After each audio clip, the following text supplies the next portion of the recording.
Oh Barbara, quelle connerie la guerre! Qu'es-tu devenue maintenant? Sous cette pluie de fer, de feu, d'acier, de sang, et celui qui te serrait dans ses bras, amoureusement, est-il mort, disparu, ou bien encore vivant? Oh Barbara, il pleut sans cesse sur Brest, comme il pleuvait avant, mais ce n'est plus pareil, et tout est abîmé. C'est une pluie de deuil terrible et désolée.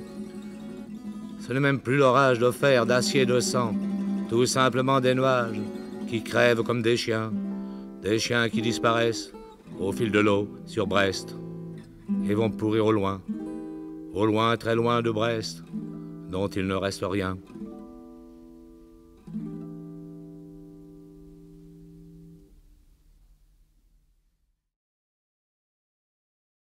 Alors ce texte, Barbara, a été beaucoup reproché à mon grand-père parce qu'il dit « Quelle connerie la guerre !» alors que la guerre n'est pas finie.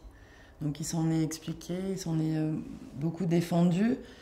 Et c'est vraiment... mon grand-père n'a pas été résistant. Il a aidé des amis à porter des valises, donc on relate des choses, mais parce qu'il refusait de porter les armes, et il ne voulait pas du tout, il était vraiment un pacifiste, vraiment jusqu'au bout. Et souvent, donc ma grand-mère racontait toujours une histoire, je ne sais plus, dans un dîner où une dame très chic lui dit « Oui, mais si tout le monde avait fait comme vous, c'est trop facile. » Et lui a répondu « Ben oui, si tout le monde avait fait comme moi. »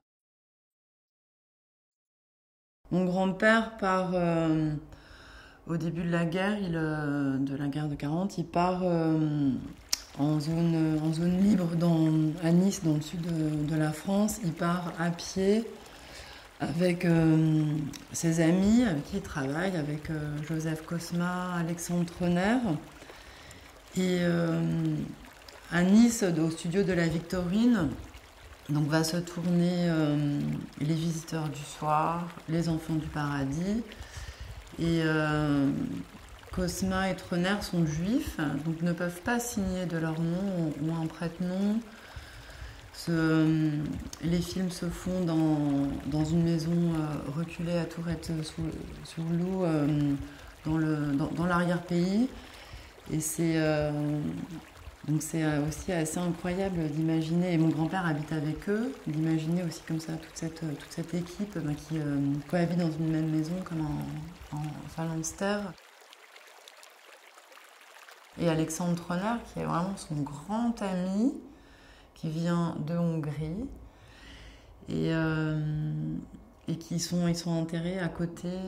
Ils ont terminé leur vie dans le même village. Ils avaient 2 maisons dans le même village, et leurs tombes sont à côté, au bout de la Normandie.